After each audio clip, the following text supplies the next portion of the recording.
Pada kali ini kita akan membahas technical di sektor konstruksi. Sektor konstruksi ini sudah bertahun-tahun downtrend, tapi kita melihat secercah harapan ada beberapa saham-saham di sektor ini yang memperlihatkan pola pembalikan arah di dalam jangka pendek, jangka menengah. Tapi ya walaupun belum aman-aman sekali, tapi bisa kita layak untuk dilirik sebelum dia naik lebih lanjut. Seperti biasa, sebelum kita mulai, ini kita perlihatkan dulu pergerakan IHSG selama seminggu terakhir. Jadi tidak ada banyak perubahan, kita gambarkan ini triple bottom 1, 2, 3 yang terjadi sejak awal Januari, akhir Desember. Sekarang ini mencoba naik ke atas, jadi kalau memang masih berada di dalam kotak ini, di atas 68, 6825, maka potensi untuk IHSG menembus resistance yang di sini, 6950-nya. Nah, kalau sudah 6950 ditembus, maka peluang penguatan IHSG ke level 7300. Ini adalah level all time high yang mencoba ditembus di bulan September 2022 dan di sini bulan April 2022. Ya, kita mulai. Untuk saham pertama di sektor ini, kita mulai dari Wika dulu, Wijaya Karya. Untuk Wijaya Karya saat ini masih belum terlihat baik. Jadi kita harus tunggu dulu kalau Wika bisa naik ke level 560 dan ketika turun kita perlihatkan lagi, lalu kita coba membeli di sana. Lalu berikutnya kita lihat PTPP. Kalau PTPP ini lebih baik dari Wika karena ini berpotensi membentuk pola double bottom di sini. Jadi ini 1, ini 2. Dan juga sudah tidak membentuk lower high, jadi sudah pada waktu April 2023 menyentuh level 650 di sini. Nah, lalu di Juli 2023 juga bisa menyentuh level 650. Nah, jadi sebenarnya titik belinya bisa kita tunggu di level 500. Saat ini 570 masih terlalu jauh. Jadi kalau dia ke 500 bisa spec buy, kita stop loss di bawah. Nah, untuk PTPP sendiri, kalau dia bisa naik di atas 650 di sini, maka potensi kenaikan dari pola double bottomnya adalah ke level 800. Berikutnya adalah Adikarya. Adikarya ini lebih baik dari yang lain, jadi kita bisa lihat berkali-kali mencoba menembus resistance 525. Memang saat ini turun. Kalau kita coba perlihatkan potensi pembentukan ini namanya inverse head and shoulder. Ini shoulder di kiri, ini shoulder kanan. Maka di sekitar level 400-an kita bisa lihat Adikarya berpotensi berbalik arah. Nah, tapi kalau kita mau tunggu setelah naik di atas level 525 juga bisa. Karena kalau level 525 ini ditembus, maka Adikarya berpotensi menguat ke level 700 sampai 705.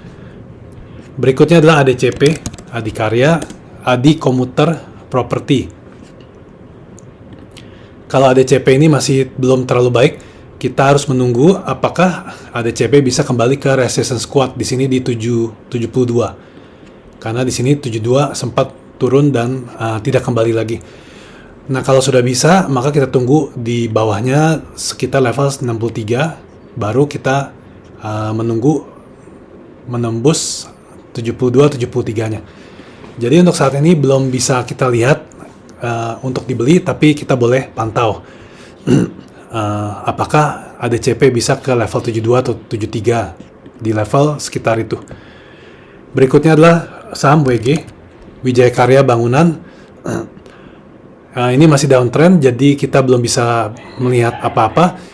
Tahap awal yang kita harus tunggu untuk WG adalah dia harus bisa menyentuh level 110 dulu, sama seperti di bulan Juli tanggal 20 ini. Setelah itu kita tunggu di kotak berwarna merah muda ini, kalau memang iya selama 2-3 bulan ke depan, maka WG kita baru mulai lirik untuk potensi titik beli. Jadi untuk saat ini kita tunggu aja karena belum terlalu baik secara teknikal. Kita lihat berikutnya adalah Weton. Ini Wijaya Karya Beton. Sama seperti WG, jadi Weton harus bisa membuktikan diri dulu. Dia harus bisa naik kembali ke level 160, 161-nya di sini. terakhir disentuh di level di bulan Juni tanggal 20-an. Kalau tidak bisa, ada kemungkinan lanjut turun. Tapi kalau sudah bisa, nah kita perhatikan berikutnya sesuai dengan panah biru ini. Apakah dia bisa naik turun seperti ini di dalam kotak berwarna merah muda. Lalu saham berikutnya adalah Total TOTL, Total Bangun Persada. Kita gambarkan support kuat di 290 di garis hitam ini. Jadi kalau dia kembali turun di sini dan bisa mantul seperti garis berwarna biru ini, nah itu kita bisa lirik kembali karena level 290 ini merupakan support kuat yang berulang-ulang bisa mantul untuk TOTL. Lalu berikutnya kita lihat saham ACST, Akset Indonesia. Nah ini terlihat baik karena level 117, 120 ini merupakan support yang lumayan kuat di sini. Jadi sudah bisa mantul. Nah saat ini juga lumayan baik karena ACST sudah bisa naik ke level 145, 148-nya. Jadi yang kita harus perhatikan adalah kalau memang kita mau coba spek buy, kita tunggu di level 129, 130 di sini. Kalau dia bisa turun di sana, kita stop loss di level 126, 125. Nah itu kita tunggu pemantulannya. Kalau memang resisten 145, 148 ini bisa ditembus, maka potensi penguatan untuk ACST adalah ke level 178. Jadi lumayan menarik, terutama kalau kita bisa beli di level 130-an di sini, di lingkaran biru yang di bawah. Ke 180 itu sekitar 50 poin, berarti sekitar 35-40%. Berikutnya adalah saham BP, Astrindo Nusantara. Saat ini berada di bawah support kuat 125-130. Ini pola yang sering kita gambarkan. Ini pola bearish inverse cup with handle. Jadi kalau selama BP tidak bisa naik kembali ke atas level 125-130, maka dalam jangka menengah, jangka panjang di sini potensi penurunannya adalah ke level 65. Kita juga tidak bisa melihat titik belinya. Jadi kita harus tunggu lebih lanjut.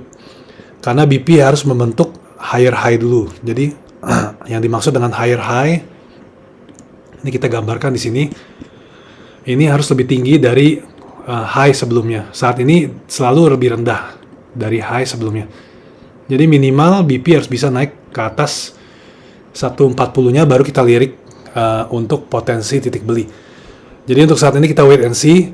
Bagi yang sudah punya sebaiknya dijual karena potensi pelemahannya ke level 65. Oke, jadi itu saja update untuk saham-saham di sektor konstruksi. Terima kasih, sampai ketemu di video berikutnya.